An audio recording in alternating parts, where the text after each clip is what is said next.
Hey folks, thank you for tuning in. I am Priyansh from Team SigNoz, and in this particular tutorial, we will be monitoring apps based on Falcon Web Framework with OpenTelemetry and SigNoz. So let's dive in.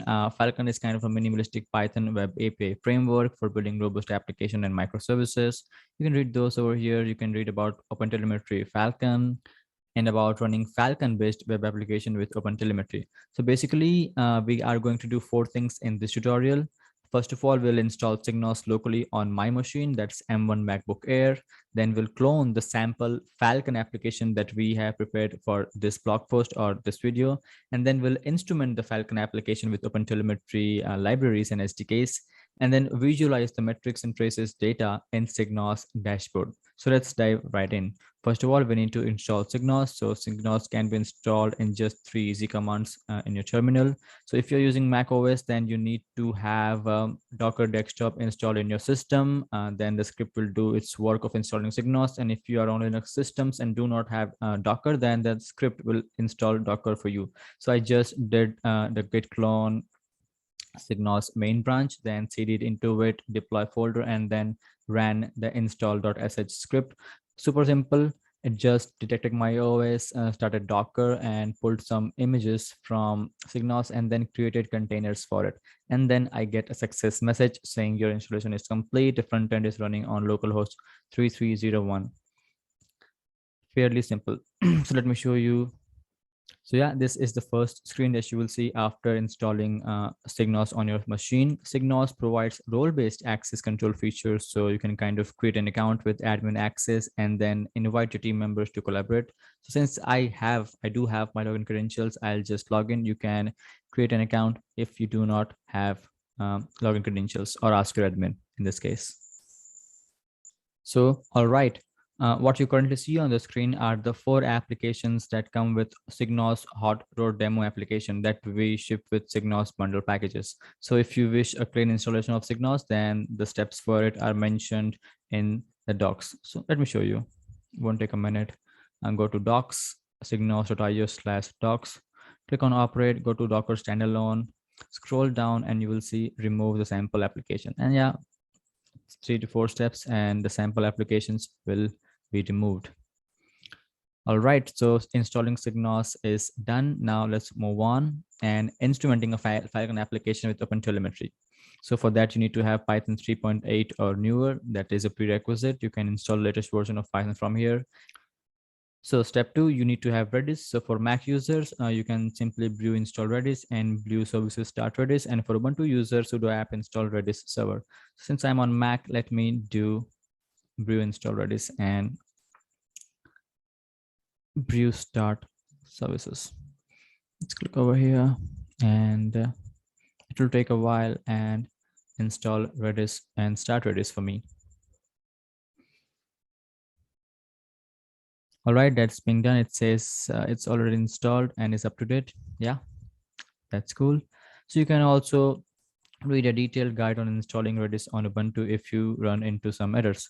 So now let's instrument the sample app with OpenTelemetry. So for that, you need to have the GitHub repository for the Falcon app is over here. I'll just clone it with the command that's present over here.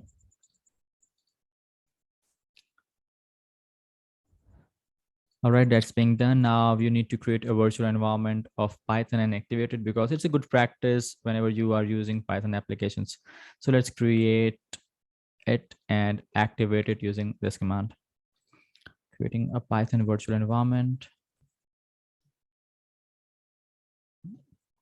Okay, so it did show me some errors, but I think it's not a major one. So if you see my Python in braces, that means you are running inside a virtual environment.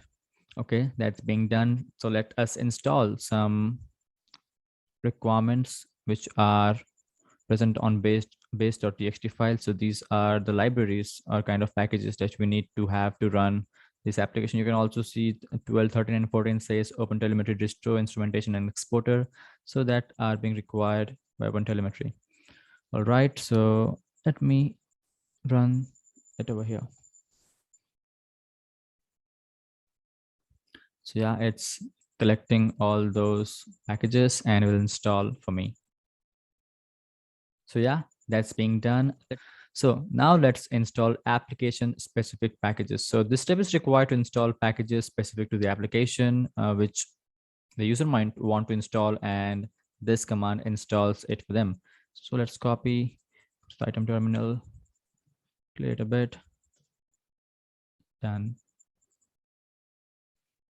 Yeah, it says requirement already satisfied for me. If you're running this for the first time, you might see a different log message. All right, that's done and dusted. Let me clear up the screen, kind of taking the whole space. So yeah, the final step and the most important step is to configure the environment variable to run the app and send data to SigNoz. So there are a couple number of things. You need to set the service name. You can name it anything you want, and OTL exporter OTLP endpoint. So this sets the IP address of the machine where SigNoz is installed. So let me see. Let me show you what I'm saying here. It says the IP of SigNoz. So if SigNoz is installed locally on your machine, then you need to have localhost written over here. If it's present on your custom domain, then suppose you have next.com or netflix.com, then Netflix will be over here. Or if SigNoz is on your AWS, Azure cloud services, then an IP of that machine should be here where SigNoz is installed.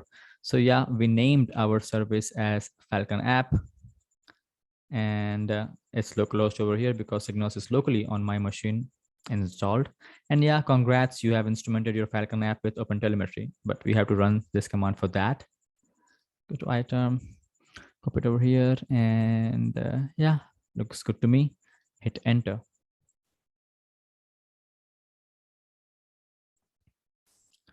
Okay, so looks like we ran into some errors, which says type error, descriptors cannot be generated directly. So for that, it says either you need to downgrade the protocol buffer package to 3.2 or lower, or set protocol buffer Python implementation is equal to Python.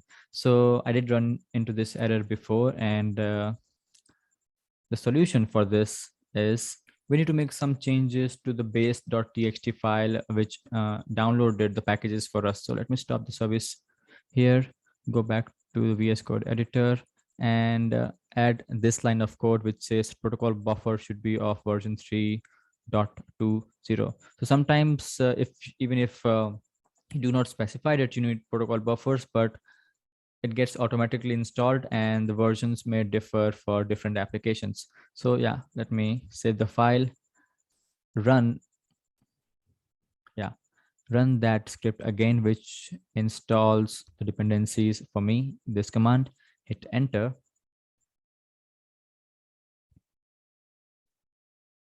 All right, as you can see, found existing installation of protocol buffer 4.21.2, and it uninstalled that and it installed 3.20 for us. Now let's run the final command. And yeah, we do not get any error. The error is resolved. And let us go and check the endpoint over here. Yeah, message here on get. So this is kind of a dummy application of Falcon that we prepared for you. So I'm just hitting the URL couple number of times. So we get some telemetry data on SigNoz Dashboard to view and analyze traces for it. So yeah, now let's access the dashboard.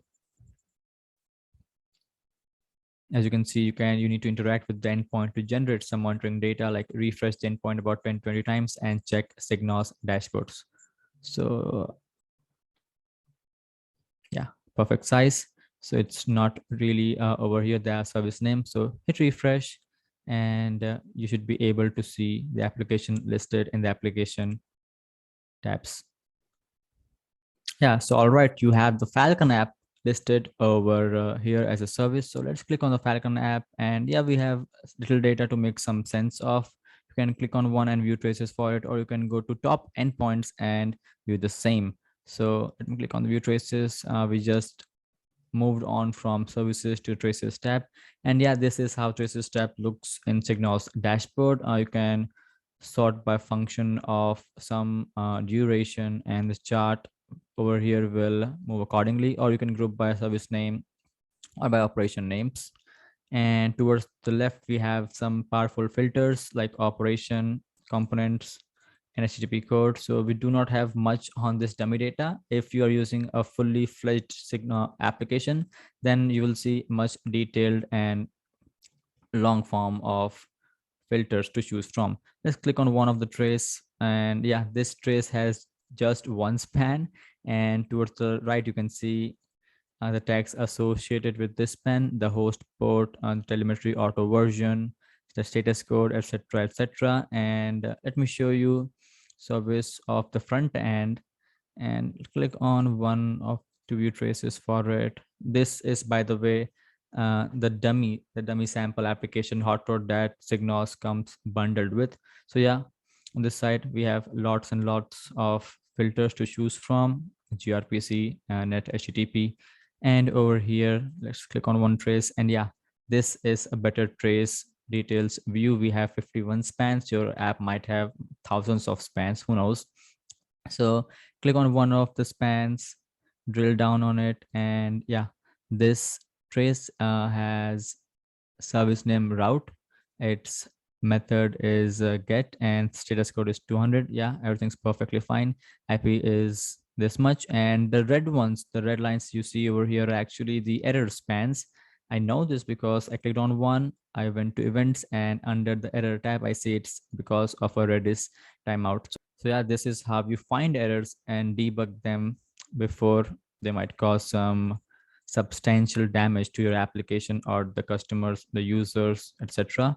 So let's click on the one with 16 spans, and click on focus on selected spans. So now you just are getting a full dashboard view of these 16 spans only. It might be really helpful if you have some thousands of spans and you need to just focus on couple number of selected spans. So this view might be a good for you, and then reset focus to go back to the normal state.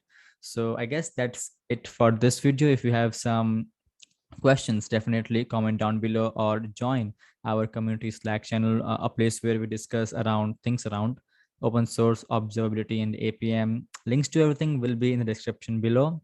Yeah, looking forward to your feedback on how we can make SigNoz better. And with that, I'll see you in the next one. Goodbye.